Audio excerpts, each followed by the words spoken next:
వరలక్ష్మీదేవి వ్రతం రోజు మా ఇంటి వరలక్ష్మి పూజ. వ్రతం ఏమీ కాదండి, మేము ప్రతి ఇయర్ వరలక్ష్మి వ్రతం రోజు పూజ అయితే మాత్రం చాలా బాగా డెకరేషన్ చేసి చక్కగా చేసుకుంటాం. చూసారు కదా, ఇంతకీ మేము చేస్తున్న ఈ పూజా డెకరేషన్కి ఎలా ఉందో కామెంట్ చేయండి. సింపుల్గానే చేసుకున్నాం. ఇంకా ప్రసాదాలు వచ్చేసి శనగలు ఉడికించాను, బెల్లం అన్నము, గారెలు, దద్దోజనం. ఫస్ట్ చూశారు కదా, అదైతే మాత్రం పాలు అన్నమాట. లక్ష్మీదేవికి ఇష్టమైనది పాలు అంటారు కదా. ఒక కప్పులో చక్కెర వేసి పాలు వేసానమాట. సో పాలతోటి 5 రకాల ప్రసాదాలు అయితే కంప్లీట్గా అయినాయి. ఈ విధంగా కప్పులలో వేసి పెట్టేసానమాట. ఇంక ఇంటి ముందరంటే అపార్ట్మెంట్లలో కామన్గా వేసేది చాక్పీస్తోనే ముగ్గు కాబట్టి చాక్పీస్తో ముగ్గు వేసేసి, ఇంకా తోరణాలు అనేటివి మామూలుగా రోజు ఉంటాయి కాబట్టి ఈరోజైతే జస్ట్ మామిడాకులు పెట్టాను. అలాగే ఇంటి ఎంట్రన్స్ ముందు వైపు వచ్చేసి లక్ష్మీదేవి ఫోటో ఉంటుంది కాబట్టి లక్ష్మీదేవికి కూడా కొన్ని పూలు పెట్టాను. అలాగే లక్ష్మీదేవి ఫోటోకి ఎదురుగా వచ్చేసి, అంటే డోర్కి ఎదురుగా వచ్చేసి గణపతి ఉంటాడనమాట. గణపతికి కూడా చక్కగా పూలు అయితే పెట్టేశాను. ఇక ఇక్కడ వచ్చేసి హాల్లో అనమాట గణపతి, కృష్ణుడి దగ్గర తాబేలు, అలాగే ఆవు అనమాట. ఆవు దూడ అనేవి విగ్రహాలు అయితే ఉంటాయి. అక్కడ కూడా చక్కగా ఈ విధంగా అయితే పూలతోటి పెట్టేశానమాట. చక్కగా ఎలా ఉందో కామెంట్ చేయండి. ఇక్కడైతే ప్రతిరోజు పూలు పెడుతూ ఉంటాను. ఈరోజు కూడా అలాగే నార్మల్గానే పూలు పెట్టేశాను. ఇంకొచ్చేసి ఇక్కడ ఇది పూజ గది అనమాట. పూజ గదిలో వచ్చేసి నేనైతే పూజ అయిపోయిన తర్వాతే వీడియో తీస్తున్నాను. అక్కడ ప్రసాదాలు చేసినవన్నీ ప్రసాదాలు పెట్టేశాను, దీపాలు వెలిగించాను. నాకు వచ్చినట్టు ఇక పూజ అయితే సింపుల్గా చేసుకున్నాను అనమాట. అందులోనూ ముఖ్యంగా మీరు ఇక్కడ ఒకటి గమనిస్తే కన్నా, మా ఇంట్లో లక్ష్మీదేవి ఫోటో సపరేట్గా అయితే పూజ గదిలో లేదు. అంటే అన్ని ఫొటోస్, అన్ని దేవుళ్ళ ఫోటో కలిపి పెద్ద ఫోటో ఫ్రేమ్గా ఉందన్నమాట. అందుకని చెప్పేసి వరలక్ష్మి వ్రతానికి బుక్ ఉంటుంది కదా, ఆ బుక్ ఉంటే ఆ బుక్ని లక్ష్మీదేవి అమ్మవారిగా నేను అక్కడ ఫోటో లాగా పెట్టి, ఆ ఫోటోకు ముందు వైపు వచ్చేసి నాకు దగ్గర లక్ష్మీదేవి విగ్రహము, అలాగే 2 ఏనుగులు ఇత్తడి ఉన్నాయన్నమాట. అవి వచ్చేసి నేను ఓన్లీ శ్రావణ మాసంలో వరలక్ష్మీదేవి వ్రతానికి, అలాగే కార్తీక మాసంలో లక్ష్మీదేవి పూజకి మాత్రమే, 2 పండగలకు మాత్రమే ఆ విగ్రహం తీసి పూజ చేస్తాను, మళ్ళీ ఎత్తిపెట్టేస్తాను అనమాట. కానీ వరలక్ష్మి వ్రతం బుక్ పెట్టి చేసినా కానీ లక్ష్మీదేవి ఫోటో లేకపోయినా నాకైతే పూజ చాలా కళ్ళగా అనిపించింది. పూజ గది కూడా మీకు ఎలా ఉందో కామెంట్ చేయండి. నా దగ్గర చూస్తున్నారు కదా, పూజ గదిలో అన్ని దేవుళ్ళని కలిపి ఒకటే ఫ్రేమ్లో ఉన్నారనమాట, అందరు దేవుళ్ళు.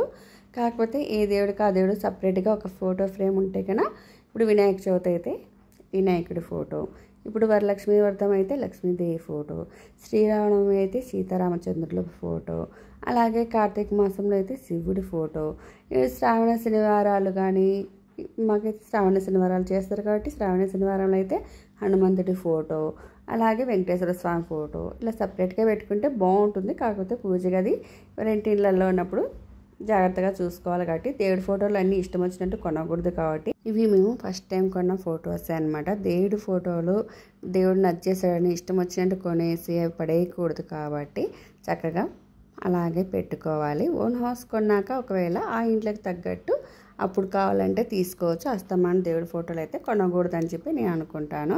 ఇంకా చూసారు కదా, లక్ష్మీదేవి దగ్గర పూలు అక్షింతలు వేసాను. అది మా అబ్బాయికి వేసేదానికని చూపించాను. పిల్లలకు తెలియదు కదా, కొంచెం ఫాస్ట్గా ఇలా ఇసిరి వేసినట్టు వేస్తారని చెప్పేసి నేను ఇలా వేయాలని చూపించాను అనమాట. ఇది మా ఇంట్లో వరలక్ష్మి పూజ. ఆ పూజ అయిపోయిన తర్వాత మా ఇంట్లో ఈ ఫుడ్ అనమాట. కాకపోతే నేను ప్రసాదాలు కాకుండా కొంచెం నిదానంగా వచ్చేసి కొత్తిమీర రైస్ కూడా యాడ్ చేశాను, వంట చేశాను అనమాట. ఇంకా లంచ్ లేక ఉంటుందని చెప్పేసి. అలాగే మార్నింగు అమ్మవారి దగ్గర పెట్టిన చక్కెర పాలు, ఇవి చక్కెర పాలు కలిపి లక్ష్మీదేవికి పెడితే చాలా చాలా ఇష్టం కదా లక్ష్మీదేవికి పాలు అంటే, కాబట్టి అవి పెట్టాను అనమాట. అవి ఇంకా తీసేసి మేమే తాగేసాము.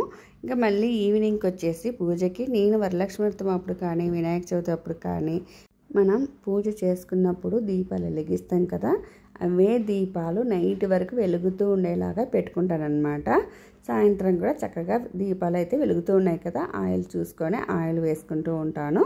అలాగే ఈవినింగ్ వచ్చేసి మళ్ళీ చక్కగా అమ్మవారికి మళ్ళీ పాలు చక్కెర కలిపి ఒక గ్లాసులో మళ్ళీ పాలు చక్కెర పెట్టాను ప్రసాదంగా. అలాగే మార్నింగ్ కొబ్బరికాయ కొట్టాం కదా, అదే కొబ్బరికాయలో బెల్లం తురిమేసి బెల్లము కొబ్బరి వేసి రెండో ప్రసాదంగా 2 ప్రసాదాలుగా పెట్టానన్నమాట సాయంత్రం.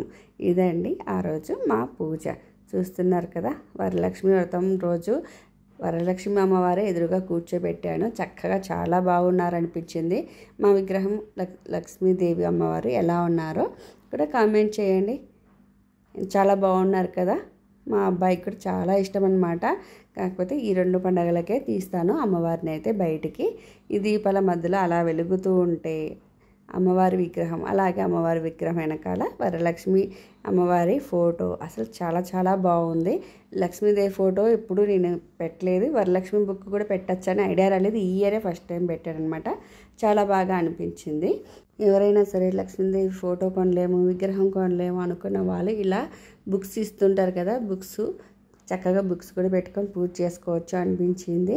అలాగే నేను వరలక్ష్మి అమ్మవారి బుక్ పెట్టడం వల్ల ఏమో తెలియదు కానీ పూజ అయితే మాత్రం చాలా సంతోషంగా జరుపుకున్నాను. అలాగే ఆ రోజు అమ్మవారిని వచ్చేసి శుక్రవారం రోజు తీయకూడదు కాబట్టి జస్ట్ కదిలించానమాట 3 times. అమ్మవారిని కదిలించి సాటర్డే అమ్మవారిని అయితే మళ్ళీ ఎత్తిపెట్టేశానమాట. ఇంకా శనివారం వచ్చేసి శ్రావణ శనివారం వచ్చేసి చక్కగా ముందు రోజు పెట్టిన పూలు తీసేసి ఫ్రెష్గా ఫ్లవర్స్ పెట్టేసి, అలాగే ప్రసాదం కోసం వచ్చేసి నిమ్మపండు వేసి పులిహోర చేశాను. ఆ ప్రసాదం పెట్టేసి పూజ అయితే చేసుకున్నాను. ఇంకా ఈ శనివారం అంటే మనకి రక్షాబంధన్ కూడా వచ్చింది కాబట్టి ఇంట్లో పూజ అయిపోయిన వెంటనే నేనైతే మా అక్క వాళ్ళ ఇంటికి వెళ్ళాను అనమాట. అక్కడ రక్షాబంధన్ చేసుకున్నాము. ఇదే అండి మా 3వ శ్రావణ శుక్రవారం, అలాగే 3వ శ్రావణ శనివారం పూజ. మీకు నచ్చితే గనా please like, share and subscribe. Thank you all.